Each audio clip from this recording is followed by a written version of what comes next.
tank of gas? Does he boots on the wood, let the whiskey pass? I ain't preaching from a And welcome everybody once again to the FAFO Podcast. My guest today, we are talking with Jon Gegenheimer. That's right, a longtime practicing attorney, elected court official, and novelist whose work sits at a fascinating intersection of history, law, mystery, morality, and human nature. Jon is the author of the Griffin Murders, and his latest novel takes an even wilder swing at history with Churchill versus Hitler, the Untold Golf Match that changed history. We're going to talk about forgotten crimes, historical mysteries, the line between fact and fiction, what decades in the legal world taught him about human behavior, and why sometimes the best way to explore history is to ask one simple question: what if? Jon, welcome to the podcast, my friend. How are you doing today? Doing fine. Glad to be with you. Thanks for being here. That book title alone, Churchill versus Hitler, that is fascinating. But before we get into that, how did you get to this point in your life? Because it looks like you've done a lot. Yes, I've been around a while, and I've learned a lot, read a lot, had a lot of life experiences, as most storytellers have had. And they're essentially write about their life experiences. And I was looking at the current state of affairs. That was back in 2023. And that's when we had a problem in the Middle East beginning to erupt. We've had Putin invading the Ukraine. And I thought to myself, the old adage, history repeats itself, is so true, because we're seeing today what happened back during and before World War II with Hitler invading Poland and all these other countries in Eastern Europe, and then setting his sights to Western Europe. And he was able to get as far as he did because so many of the Western leaders appeased him. They were naive. Neville Chamberlain being the prime example, thinking that if they capitulated to Hitler, that he wouldn't try to conquer the world, which was his ultimate goal. One person was the lone voice in the wilderness. It was Winston Churchill. He saw through Hitler, and he realized, he understood by virtue of his own knowledge of history and human affairs and psychology, Hitler was not going to stop where he stopped, where they said he was going to stop. And so he went to his estate in Chartwell, where he did a lot of thinking, had a lot of people come in from all disciplines, and they had very, very academic discussions about the state of the world. And he also had opportunity to meet a gentleman by the name of Bernard Darwin. He is a historical figure, obscure, but an historical figure nonetheless, who was an Oxford scholar and a scratch golfer. The subtitle being of that story being the Untold Golf Match that changed history.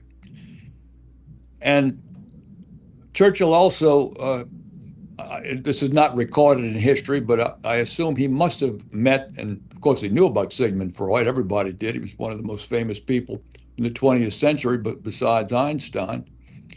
But conceivably, he did meet Freud, who was living in London and lived there the year before his death, after he had fled Vienna.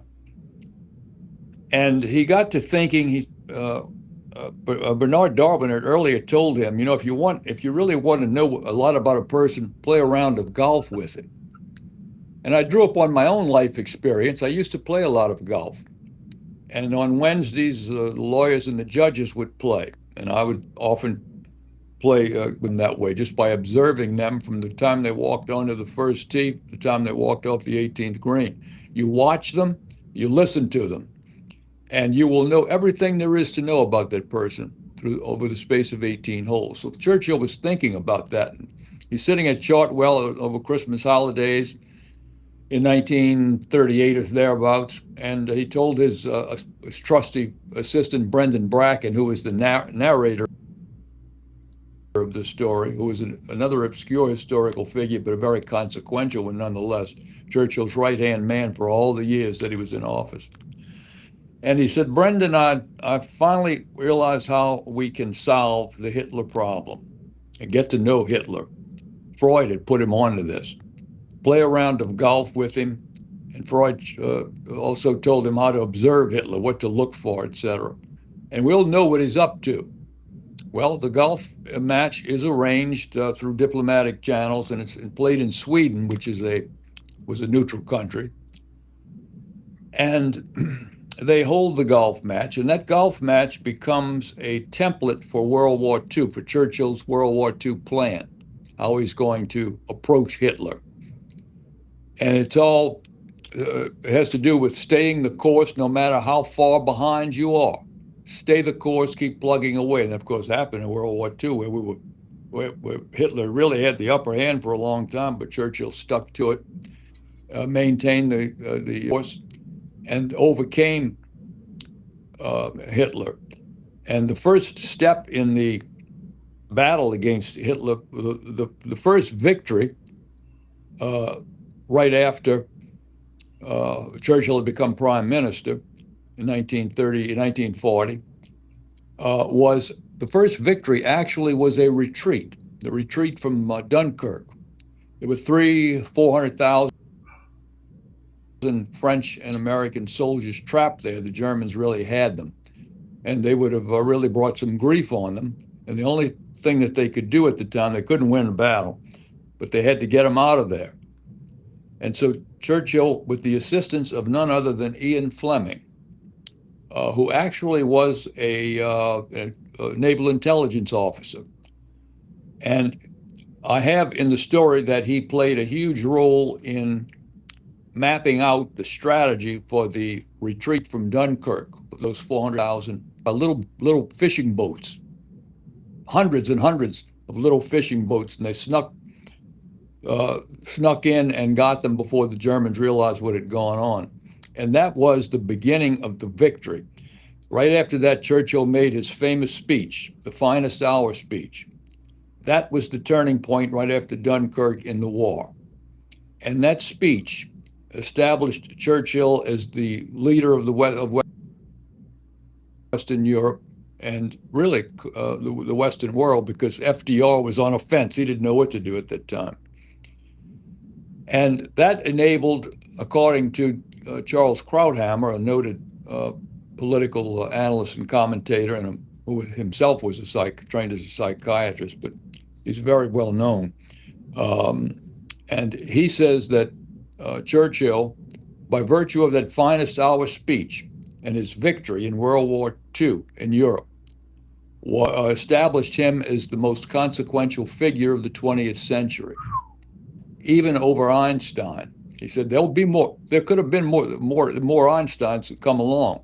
As epical as E = MC squared is, that was probably the foremost intellectual achievement in the history of the world at that time. In terms of leadership and the survival of Western civilization, it's Churchill is the most consequential figure, hands down. And that's part of the, and I blur the line when you said, what if? Well, the what if is, this is an alternative history piece. The what if is, and it kind of really almost erases the line between fact and fiction, because the reader really isn't sure what's fact and what's fiction here. But you'll know what a lot of the fact is, because it's recorded history. But I asked the question, what if that golf match had not been played? Well, of course, there was no golf match. That's the alternative history part. What if then Churchill wouldn't have had that template for World War II, to conduct World War II and defeat Hitler? That was the what if question. So it's really it's a twist in alternative history. It goes a step beyond alternative history in that respect. I think it's fascinating though, because history itself is so fascinating, especially then. And mean, so is this, you spent most of your life in the courtroom, the professional life in law and in public service. Was writing always somewhere in the background for you? Well, writing has always been uh, primary in my vocation as a lawyer, because you have to, your words are your tools as a lawyer, the spoken word and the written word, because you have to write briefs and all sorts of documents, draft legal documents, and that establishes your writing skill to an extent, to a great extent. I've also been a stickler for grammar ever since, and so I know grammar, and I know how to convey ideas, because you have to be very convincing when you're a lawyer. So you have to convince judges and at the trial level and at the appellate level that your argument is valid and the correct one, that you should prevail. So I use that, and I do, and of course, in addition to that, you have to read. You read the great writers. Read a lot of Churchill, who was a great writer, by the way, master of the English language. I'm a member of the Churchill Society here in New Orleans, International Churchill Society, and I'm also a member of the Dickens Fellowship in New Orleans, the New Orleans chapter. Dickens was another great writer, and I always call him Shakespeare in prose. And when you read people like that, you become a better writer. You even subconsciously, sometimes you will adopt some of their habits and convey your thoughts along the same lines that they did. Well, so what finally pushed you from someone that's, say, interested in storytelling to someone willing to put a novel into the world? I'll tell you how that happened. It's very strange how things happen. Of course, as you know, this area was devastated by Hurricane Katrina back in 2000, August 29, 2005. I'll never forget that date, nor will I ever forget 9/11, 2001. And trauma here in this area. And I personally lost, we lost our house. We had to have our house completely redone. That was traumatic. Other people fared even worse. And you can sort of have post-traumatic stress syndrome when you experience a tornado that lasts for 10 hours, if you can imagine that. Yeah. And you see everything blowing away and water coming up, and it was just awful. And so I had to have some kind of an outlet. The courts were shut down for a while, and I just didn't know what to do. So I said, why don't I start writing? And so I started thinking about history and the state of the nation and the world at that time, and I came up with my first novel, titled The Second Hill. That's a long one, 700 some odd pages.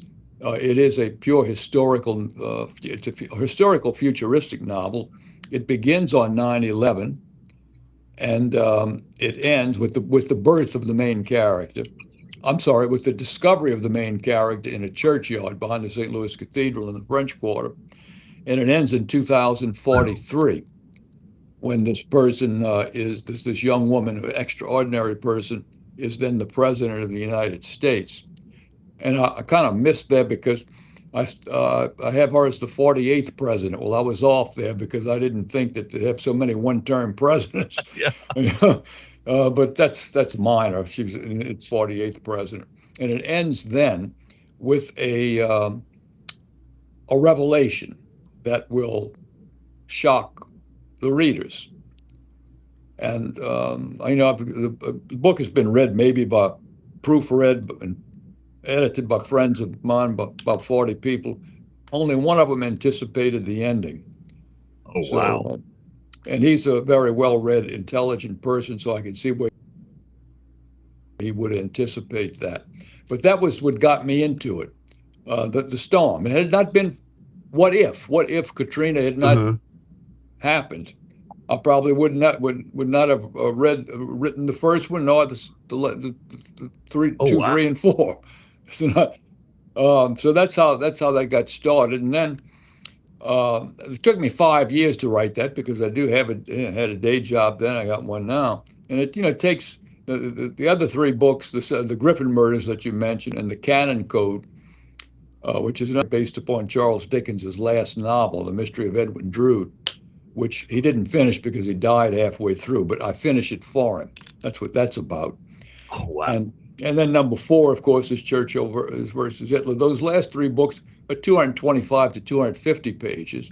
not as ambitious as the first one, but they're all very good. They're pure literary fiction. It's not this drugstore stuff that you'll find at Walgreens or places like that. It's a good literary fiction intended not just to entertain, but to inform. And hopefully the reader would learn a lot, as I did doing the research. All of these stories required quite a bit of research. They're all footnoted. That's very uncommon for a novel, a piece of fiction, to be footnoted, but I do that because I blend fiction and fact, and the footnotes will lend context to the main text. Well, I was going to ask you if being an attorney, that's why dealing with facts, evidence, and arguments and human behavior, and how much of that naturally found its way into your fiction. Because I imagine you have to deal with a lot of that being an attorney, correct? Yes. As a matter of fact, in the first story, The Second Hill, one of the main events towards the end of the story is the impeachment of the president. Oh, wow. Deja vu. Little did I realize in 2005 to 2010, when I was writing this story, it was published in 2011, self-published, but nonetheless published. What happened in in the 21st century, the impeachment of the president. Now, the impeachment proceedings have a lot of the qualities of trial proceedings, although they're much less formal because they're not judicial proceedings; they're political theater more than anything else. But still, you have examination and cross-examination of witnesses. So I drew upon my knowledge as a trial lawyer to write that chapter. And in the second story, the Griffin Murders, there is one chapter devoted strictly to a very strange trial, which is patterned after the trial City of New Orleans versus Clay Shaw. That was the trial prosecuted by Jim Garrison, the district attorney. If you saw the movie, I'm sure you probably did, with Kevin Costner, about the Clay. What was the name of the movie? It escapes me. In any event, Kevin Costner plays Jim Garrison. He's not at all what the real Jim Garrison was, because I knew him. I was a young lawyer when he was the district attorney. And but the trial is based upon that trial, which really was a farce. It was nothing. It was all contrived, and it was exposed in a half hour and found this Clay Shaw not guilty of conspiring to assassinate President Kennedy. The name of the movie, JFK. How can it finally came to me, JFK. And so I drew a lot upon my trial experience there. The main character in the story is an associate justice of the Louisiana Supreme Court.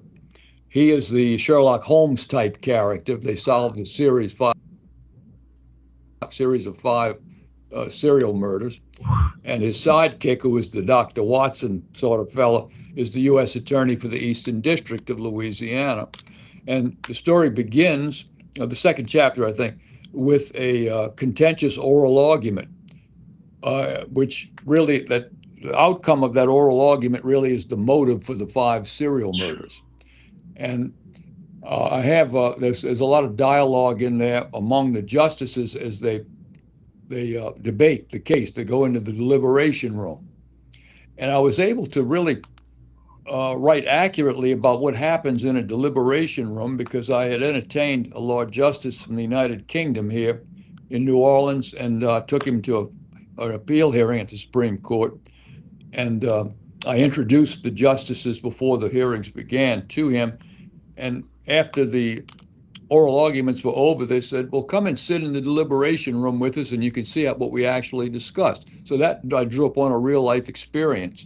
When you read that portion about the deliberations among the seven justices, that's where that came from. Without that life experience, I couldn't have written about it with that amount of accuracy or detail. Oh, that's fascinating, because I had this is my follow-up question to that really is, so have you ever encountered something during your legal career that made you think, if I put this in a novel, nobody will believe it?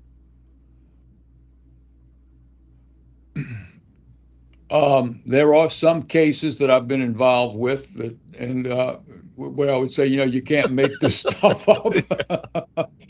I've had all sorts of cases. I've defended, I practiced on the criminal and civil side.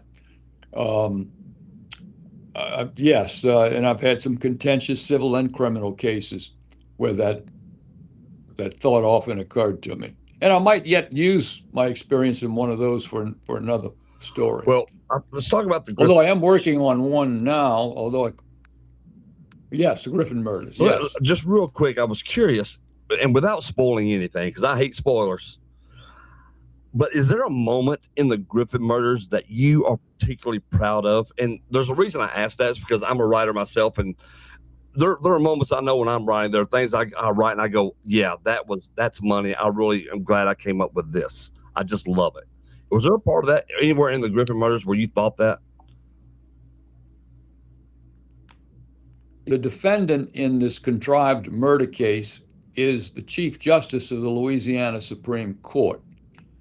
And the main character, who was the Associate Justice, and he were mortal enemies, far left and far right, just totally opposed philosophically and illegally. One a super lib and the other a staunch conservative. And when the Chief Justice is arrested, and he's really framed for the murder by the murderer himself, very slick serial killer. And the Chief Justice is sitting in the New Orleans Parish Prison, which is a dingy place. I drew upon my experience there because I visited prisoners there, and it is a horrible place. And the Associate Justice main character, the Sherlock Holmes figure, helps him to helps him to hire a very prominent New Orleans defense attorney, whom I also knew when he was years ago, when I was a young lawyer. He was old then. And he helps the Chief Justice, the main character, and the Chief Justice hated him and didn't have a nice thing at all to say about it. But he's principled enough and to know that and he tells his friends, I'm going to help this man. And they said, how can you do that? This man trashed you for years and years. He says, because he's innocent. And of course he was. And when he visits him at the jail, the Chief Justice says, what are you doing here? What are you doing here? He says, I'm here to help you. He says, how can you help me? And he sits down, talks to him, very lengthy chit chat, and he's going to do out the plan. Hires Irving Stone, and they go through the trial, and then the Chief Justice, in a very emotional way, says, I really have not been kind to you, yet you were man enough and you're big enough. You were a big person, magnanimous enough to help me. And he sort of converted the Chief Justice from a not so much. He remained liberal in his politics, but I mean there are good people on both sides, on both ends of the continuum. But he became much more civil to lawyers, and he changed the way that he dealt with people. His personality changed. He was redeemed. The main character helps to redeem him, and they become very close friends and intimate, and they embrace towards the end of the story. And that's really what it's all about, for people to find, not to be civil to each other. I've experienced judges throughout my legal career who didn't know civility, and some never found it. Some found it, some didn't. But I was kind of proud of that, because you saw two people on opposite sides of the ideological continuum come together and become really good friends. And wouldn't it be nice if they could? Oh my God. What advances we could make if that were possible in Congress today. Yes. Yes, but the old adage, it takes two to tango. Yep. And you get on the dance floor, and the other person might even get on the dance floor with you. There's not much chance to find compromise or get anything done. And that's so true, because you take today, for example, in this climate we're in, the media, the information flow back and forth. And it leads me really to this next question. Do you think, is there a danger in making alternative history too believable, especially in an age when misinformation can spread almost instantly, and how people just do not go looking for the truth? So they just take at face value what someone says. Yeah. And that's intellectual laziness. You always have to doubt what you hear, especially with these days with on the internet and all of this, the social media stuff, and even among the news organizations. There's a misinformation, really what they call disinformation, intentional misinformation. It seems to me that too much of the media has an ideological motive to what they report, and their reporting is very much distorted, and that's a disservice. Yeah, I agree, because it's so easy for people just to get lost in that sauce of just what's being created out there. That's right. That's the phrase "fake news." There's a lot of truth to the fake news vernacular. It sadly really is. But let's have a little fun real quick.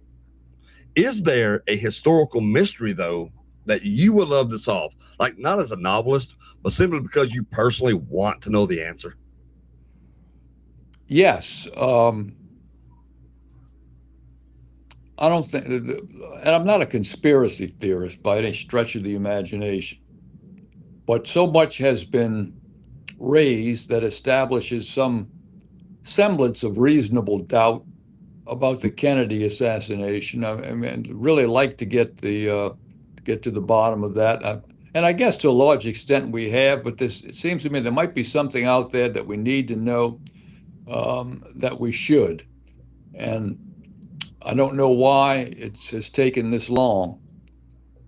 And that's just, there are others that don't quite come to mind right now, but I guess that's the main example. And again, I'm not a conspiracy theorist, like these people who say we never did land a man on the moon. That sort of foolishness. Yeah. That is not one of the things, a mystery. That's a fact. Yeah, but that is funny that you say that too, because I mean, even with all the evidence at hand, take the flat Earth, that whole thing. Just there's so many things you can point out and go, guys, there's so much information out here, just factual stuff that points to the truth. Why do we not look at that? Yeah. Yeah. And you have, and as a lawyer, of course, you're trained. When somebody cites a case, you research it further to say, well, does that case really say what he says it says? And what the brief writer says it says, and you read that for yourself. You don't take that at face value. The judges especially they do their own independent research to be sure that. In fact, there was a case here in New Orleans where the lawyers used AI to generate a brief, and the AI made up cases, and the opponent read it, says, what is this case? So they looked for it, it didn't exist. The AI made it up. And so that, as you say, you can't assume anything. And the lawyer got into some serious trouble with the court with using AI. And if you use AI, and it's becoming more and more proficient with each passing day. Oh, but yeah. you still have to stand over its shoulder and watch and check it. Don't assume. And the same thing goes for all of this stuff out on the internet. Don't ever assume what you see is the truth. Yeah, because here in Mississippi right now, we do have the Nolan Wells thing going out on the Gulf. Everybody's heard about it. You really can't hide from it. I mean, it's everywhere. But it does go to the whole thing where the misinformation that's being put out about it is so much more attractive to people for whatever reason than finding out the truth, right? Well, how do you handle that from a lawyer side? Because the facts have to speak. Is it something that just gets under your skin sometimes when you hear all of this garbage floating out? Oh, all the time. And the key thing is you have to maintain your objectivity, even though you want to believe certain things. A lot of people take at face, they want to believe it, that's it. They just stop there. They never check it. And I've wanted to believe a lot of stuff that I read, but you check it because a lot of it turns out not to be true. As much as you would love it to be, it's often not. Yeah. So, like with this climate change business, all of that is based. I do read, and I do know something about the scientific method. I studied it when I was in college. I did not shun the hard sciences. I studied all of that stuff. I got a classical liberal education. None of this woke crap that you see now. And I became proficient and knowledgeable in the hard sciences and the social sciences, math, literature, all that stuff. And I lost my train of thought. Isn't that awful? I guess I have too much on my mind. We were discussing. Change. Oh yes, the climate change. That's based upon computer models. There is no empirical. It's not based on empirical evidence for the most part. It's based on predictions, based upon computer models. And the computer model's information is only as accurate as the data that's being input. And you have bias entering the input of a lot of that data. And I remember Al Gore saying in 5 years the Earth would be underwater, all some foolishness. That never happened. These people now are saying, now this was 5 years ago, they said in 12 years the world will be at an end. Well, we got 7 years to go. So when somebody told me that in 12 years, I said, I'll tell you what, let's get together in 12 years and we'll discuss it again. There you go. It's funny you say that too, because my previous guest, we had this exact conversation. He mentioned, we were talking about the climate thing too. He said, I own property in a certain state on the coast. He said, I've owned it for years. That water hasn't risen 1 inch. No. Oh, yeah. They predicted it might rise a quarter of an inch over the next 250 years. I mean, how can they even predict that? That's ridiculous. Can't predict the weather from one day to the next. How are you going to predict that? I think people just like believing stuff.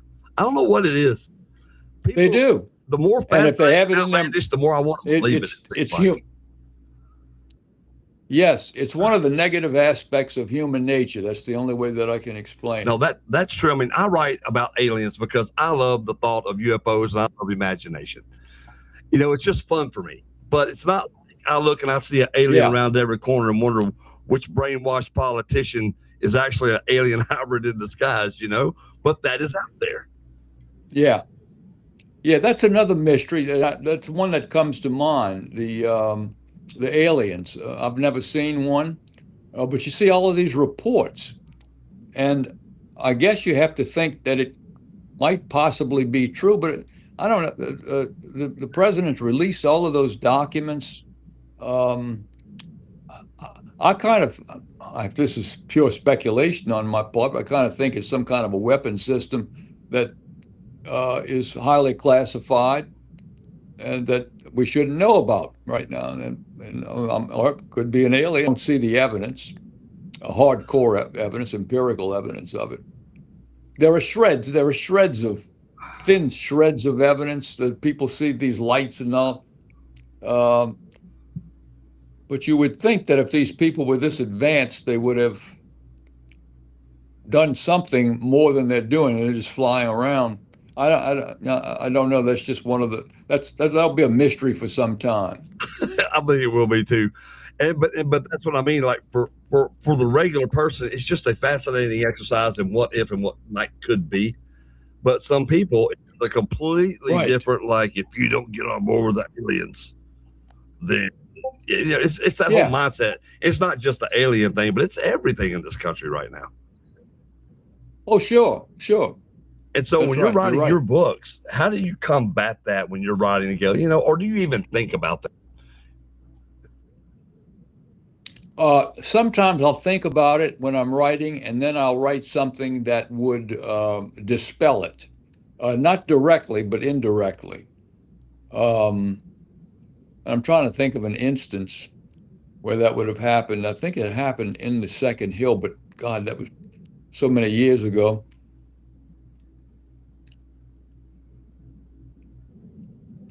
Oh, I'll tell you in the Second Hill, talking about deja vu, there is the president does order an attack on Iran, terrorists, and for that she's impeached for violating the War Powers Act.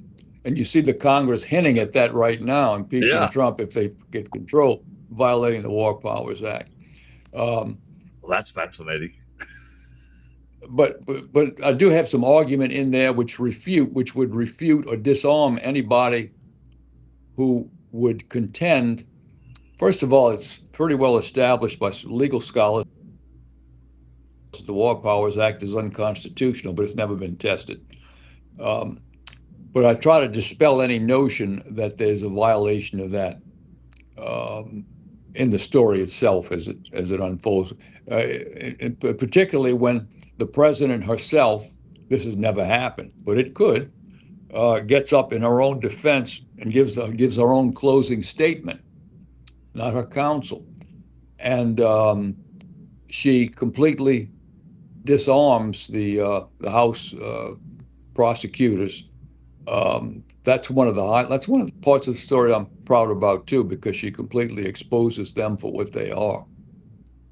Well, that sounds. We saw that to some extent back in during the two impeachments of the president. Actually, the Senate acquitted on the first one, and some people, a lot more people voted to convict the president, which would have prevented him from running again. So that it was by no means 60%, but it was getting up there. So that was a very dangerous time in our country. It is now.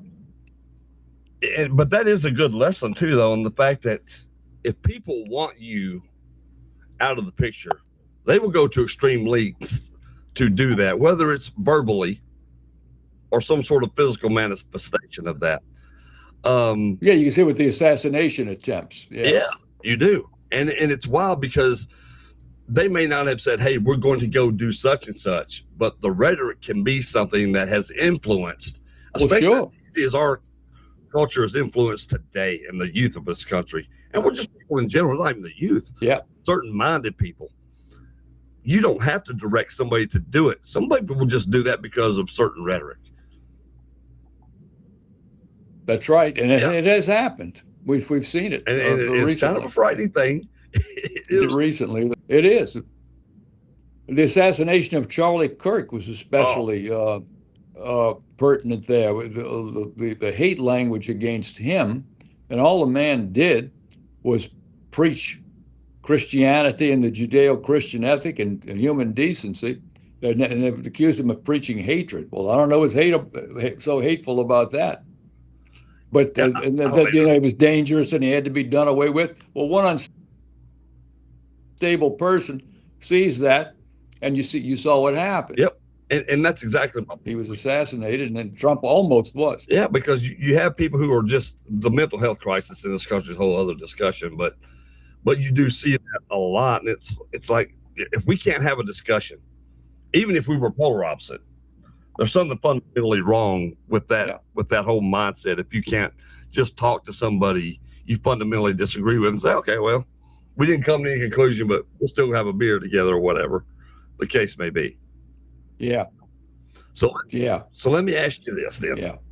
Is there something floating around in your head now where you're saying, okay, are there more of these historical mysteries or maybe alternative history, maybe the better thing, already bouncing around in your head for another book? Yes. I'm working on one, and it's very difficult to find the time. I do that on the weekends a lot. And this is going to be nonfiction. And I don't have a title established yet, but it's a story about a person who was born in Queens in 1946 and who now lives at 1600 Pennsylvania Avenue. And it's about that. And I take the story from there to Manhattan, where he cut his teeth, to his interviews back in the 1980s, saying how dangerous Iran was back in 1983, as a very young man, and then on to television and real estate development. He did a lot of real estate development, took a lot of risks. What is a classic example of a risk taker whom the left seems to demonize as the millionaires, not thinking about the jobs these people provide and the revenues they generate by taking risks. But he almost went, in fact, he did file for bankruptcy protection, Chapter 11 reorganization a few times because of the failed venture in Atlantic City, New Jersey, and came out of that. A lot of people like that, millionaires, billionaires, have struggled, and some of the risks didn't pay off. That's capitalism, risk reward. And so he came out of that and then wound up as a TV star on The Apprentice, and then, of course, on to the White House, and then back to Mar-a-Lago for 4 years of hiatus. And what he did in those 4 years at Mar-a-Lago is what Churchill did during his 10-year hiatus at Chartwell.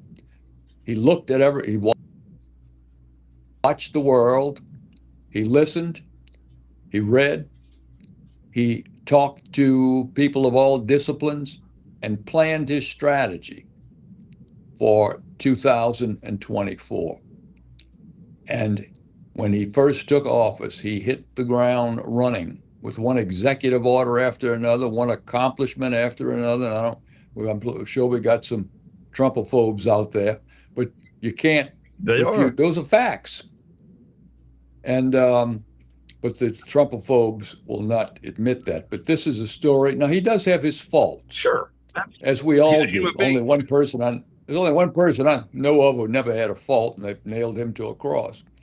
But some of the stuff he says, I wouldn't say.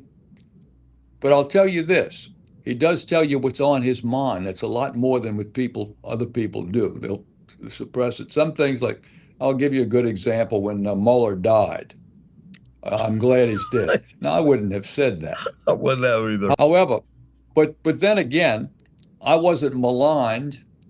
I wasn't shot. I wasn't castigated by the left. I wasn't politically prosecuted by Mueller, so that's easy for me to say. Exactly. He said what was on his mind. I wouldn't have said it. Now, if I'd gone through what he went through, maybe I would have. Who knows? So I'm willing to cut him slack in situations like that. What matters to me most is policy and achievement. And Churchill insulted a lot of people, but he did it in a different way. He did it in a kind of a Brit. He did it. Yeah, he did it as a upper crust Brit would do it. Trump was from Queens. Those are tough people, and it's all survival of the fittest. And when somebody hits you, you hit them back. But if you notice, he's never the first one to throw the punch. It's always in response to. It's always the counterpunch. Notice that pattern, and that's all going to come out in this story if I ever get to really get into it. I hope you do, because it's a story worth telling. Now we'll see what happens. We'll see what happens with this Iran situation. I'm kind of disappointed. I wish he would go ahead and get the job done there, but I don't know. He knows a lot of stuff I don't know, so I'm willing to cut him slack there as well. But we'll see how that turns out. That's going to influence how this story turns out. No, I can see that, but I hope you tell this story, because it is a fascinating thing. That man's journey is quite fascinating. Yes, and when you talk about, I love most about him is the fact that he's so straightforward. It's like, well, I don't have to guess where he stands. That's right. What you see is what you get. And I like that's candor, that's honesty, that's transparency. You can't be any more transparent than that. So he does say some indecorous things, but again, I'll cut him some slack. There you go. Jon, I've absolutely loved talking to you today. This has been an absolute pleasure. I've really enjoyed it as well. Thank you so much for being here. And how can people find you? Where do they need to get your books? Where can they follow you? Okay. All the books are available on Amazon. You can email me at jagauthor, AUTHOR, at AOL.com. That's JAG author at AOL.com. And my website, and I wish everybody would pull it up because there's some nice book trailers on the Griffin Murders and the Canon Code on the website. It's Jon, Jon, no H, Jon Gegenheimer, GEGENHEIMER.com. If you pull up that website, there's a lot of information on it. It's actually a very well done website that I actually really love. I'm like, oh, dang, I got work to do on mine. Because when you first pull it up, folks, and this is what I'm saying, it grabs your attention from the moment you get there. JAG Publications do this for you? No, Bookhaven Literary out of Jackson, Mississippi did that. Oh yeah, I've talked to some they're of the them. They're the ones who arranged this podcast. Gabby is her name. Yeah. Is her name. I don't know Gabby's sex because it's hard to tell over the phone. Some people just have the voice that you really can't tell.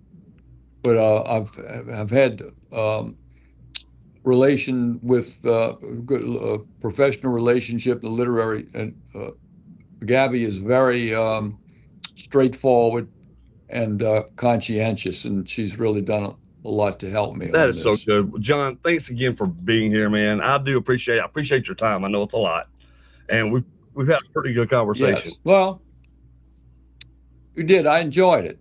Really did. I did too. And anytime. By the way, where in Mississippi? I'm in North Mississippi, so I'm about 30 minutes south of Memphis. So you're near Oxford? Yeah, pretty close to Oxford. My sister and my brother-in-law, they have their farm in Spring Hill, Louisiana. So yeah, Spring Hill. We go there every time, work on the farm a little bit. That's nice. Yeah, very nice. Yeah, I love Oxford. I've been there a couple of times. Visited Roanoke, the old bookstore downtown, of course, the campus, which is beautiful. Absolutely, it is. And yeah, I've yet to go to New Orleans. A buddy of mine keeps telling me I have to go. You must go. If you do, look me up. I will. I absolutely will. You'll be like, who is this Sasquatch trying to find me here? I'll take you to some of the nice watering holes in the French Quarter. Ooh, that will be awesome. Jon, I'm going to go get your book. I'm excited. Well, which one should I start with? I better ask that before we get off here. I would start with Churchill versus Hitler, and then go to now the second hill I'd leave for last because that's a long one. Then I go to the Griffin Murders, and then the Canon Code, which I think you'll enjoy. That's a mystery, and that's quite a mystery as well, with a shocking ending. There are historical figures in there. Sigmund Freud is in that one as well. I have a lot of historical figures interacting with fictional figures. That's common, though. But I think I take that a step further in these awesome. stories. Well, then that sounds like the next book purchase is that one. So I look forward to it. Thank you so much for being here once again. We appreciate it, man. I'll see you soon. Thanks, buddy. Okay, you're very welcome. Have a good one. Thank you. Okay. Bye. You too. Bye-bye. All right, guys. Jon Gegenheimer. Woo! That's a busy man. And his writing sounds awesome. I cannot wait to get my hands on Churchill versus Hitler, this golf game. That ought to be impressive. The links to all of his stuff will be down below. Be sure you check that out. I hope you've enjoyed our talk with Jon. You've been listening to the FAFO Podcast. Facts, truth, no BS. Let's have a go. See you guys next time. Four on the floor, have a tank of gas. Fuzzy boots on the wood, let the whiskey pass. I ain't preaching from a pulpit, I'm talking from the scar. You can dress up a lie, but it won't get far. They call it toxic.